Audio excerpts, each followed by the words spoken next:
ജന ഡിബേറ്റ് ഇനി പോകുന്നത് പാലക്കാടേക്കാണ്. പാലക്കാട് കഴിഞ്ഞ തവണത്തേതുപോലെയുള്ള ഒരു പോൾ പെർസെൻറ്റേജിലേക്ക് എത്തിയിരിക്കുന്നു എന്നാണ് ഇതുവരെയുള്ള കണക്കുകളൊക്കെ നമ്മുടെ മുന്നിൽ വ്യക്തമാക്കുന്നത്.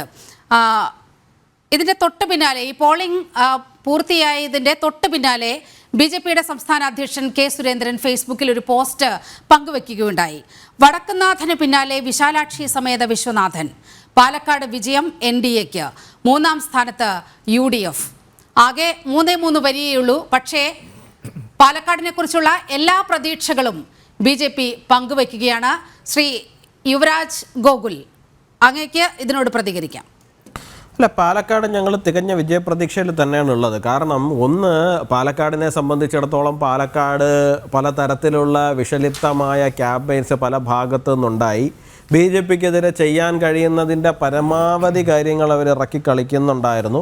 BJPയുടെ ശക്തമായ മേഖല ഇപ്പം മൂത്താന്തറയിലൊക്കെ എന്തോ സംഭവിക്കും. മൂത്താന്തറയിൽ മൂത്താന്മാരാരും BJPക്ക് വോട്ട് ചെയ്യില്ല. മൂത്താൻ സമുദായത്തിലുള്ള ആൾക്കാരെല്ലാവരും മാറി നിൽക്കും.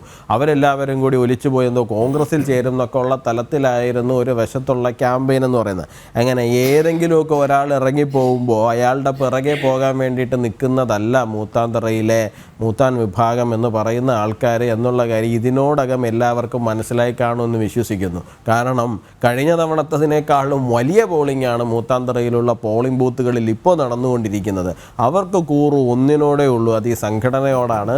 അവർ ഉയർത്തിപ്പിടിച്ചിരിക്കുന്ന കാവ്യ പതാകയോടാണ്, അവരുടെ നെഞ്ചിൽ പതിഞ്ഞു പോയ താമര ചിഹ്നത്തോടാണ് എന്നുള്ള കാര്യം അവർ വീണ്ടും വീണ്ടും തന്നെ തെളിയിച്ചുകൊണ്ടിരിക്കുകയാണ്. അവർക്ക് ഈ മണ്ണിനോടാണ് കൂറ്, ഭാരതത്തോടാണ് കൂറ്, ഹൈന്ദവതയോടാണ് കൂറ്. അവരത് വളരെ വ്യക്തമായിട്ട് ഈ തെരഞ്ഞെടുപ്പിലും അവർ വളരെ സ്പഷ്ടമായിട്ട് തന്നെ കാണിച്ചുകൊണ്ടിരിക്കുകയാണ്. അത് വൈകാരികമായിട്ടുള്ളൊരു വിഷയം തന്നെയാണ്. അതെന്തായാലും മൂത്താന്തറയിലുള്ള ആൾക്കാർ തന്നെ വളരെ കൃത്യമായിട്ട് അതിന് മറുപടി പറയുന്ന സാഹചര്യവും ഉണ്ടായിട്ടുണ്ട്. ഒന്ന്. രണ്ടാമത്തെ ഒരു കാര്യം എന്ന് പറഞ്ഞു കഴിഞ്ഞാൽ പാലക്കാട് ശരിക്കും പറഞ്ഞു കഴിഞ്ഞാൽ വിഷയം ഏറ്റവും അധികം ചർച്ച ചെയ്യപ്പെട്ട വിഷയം എന്തായിരുന്നു? മുനമ്പം വിഷയം തന്നെയായിരുന്നു.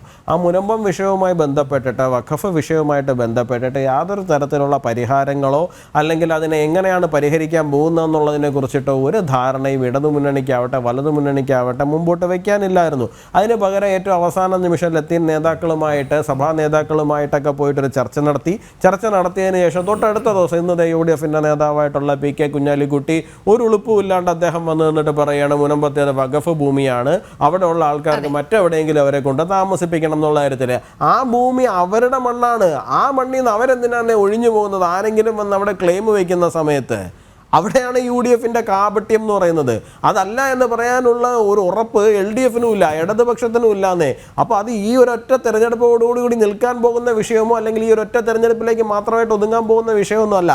UDFും LDFും ഇതേ കാപട്യം തുടരാനാണ് ഉദ്ദേശിക്കുന്നതെന്നുണ്ടെങ്കിൽ അത് വരും തെരഞ്ഞെടുപ്പുകളിൽ തീർച്ചയായിട്ടും റിഫ്ലക്റ്റ് ചെയ്യും. അത് ഒരു വശം. എന്തായിരുന്നാലും ശരി തന്നെയാണ് കെ സുരേന്ദ്രൻ BJP സംസ്ഥാന അധ്യക്ഷൻ പറഞ്ഞതുപോലെ തന്നെ വിശാലാക്ഷി സമേതനായിട്ടുള്ള വടക്കുന്നാഥൻ തന്നെ കേരളത്തിലുണ്ടാകും.